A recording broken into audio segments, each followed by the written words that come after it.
কিছু মানুষ আছে যারা এতটাই মানুষলোভী যে একবার যদি কারোর মায়ায় আটকায় তাহলে এদের আর নিজেদের অস্তিত্ব বলে কিছু অবশিষ্ট থাকে না।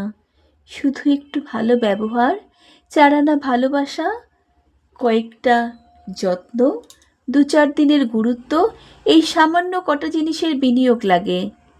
তারপর থেকে মায়ায় বিকিয়ে যাওয়া। ওই মানুষটির আত্মসম্মান নিয়ে যত খুশি অবহেলা করো, যত পারো অযত্ন দাও, যত ইচ্ছে রাগ দেখাও না কেন, ওপাশ থেকে ফুপিয়ে ফুপিয়ে কাঁদলেও মায়া কমবে না। পড়ে পড়ে হাজার মার খেলেও মায়া মরবে না।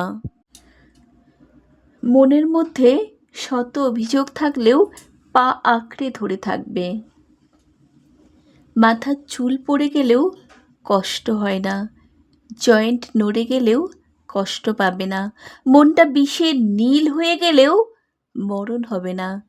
কিন্তু যার মায়ায় এরা পড়বে তার প্রতি হাজার অভিযোগ জড়ো হলেও ঘুরে ফিরে তবুও যাবে তার দরজায় পাপোশ হতে।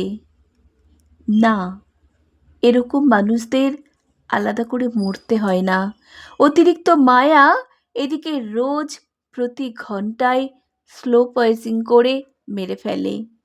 এরা কোনোদিন মেরুদণ্ড সোজা করে বিকোনো আত্মসম্মান কুড়িয়ে এনে ঘুরে দাঁড়াতে পারে না। কারোর জন্য এদের পুরো জগৎ অন্ধকার হয়ে গেলেও এরা কোনোদিনও নিজেকে গুছিয়ে নিয়ে আলোর দিকে মাথা তুলে দাঁড়াবে না। এরূপ মানুষদের কেউ কখনো ভালো করতে পারে না। ভুলটাকে চোখে আঙুল দিয়ে দেখালেও এরা নির্বিকার থাকবে। এরাও এক ধরনের স্বার্থপর। কোনো একজনের মায়ায় নিজেকে পুরো খরচ করে দিয়েও শেষ পর্যন্ত বলবে, আমি কি পেলাম? আসলে এরা কোনোদিনও বোঝেই না কুকারে অতিরিক্ত চাল জল সব ভরে দিলে সেই কুকার কোনোদিনও হুইসেল বাজবে না, উল্টে খুব অসাবধানে কুকারটা বাস্ট করতে পারে।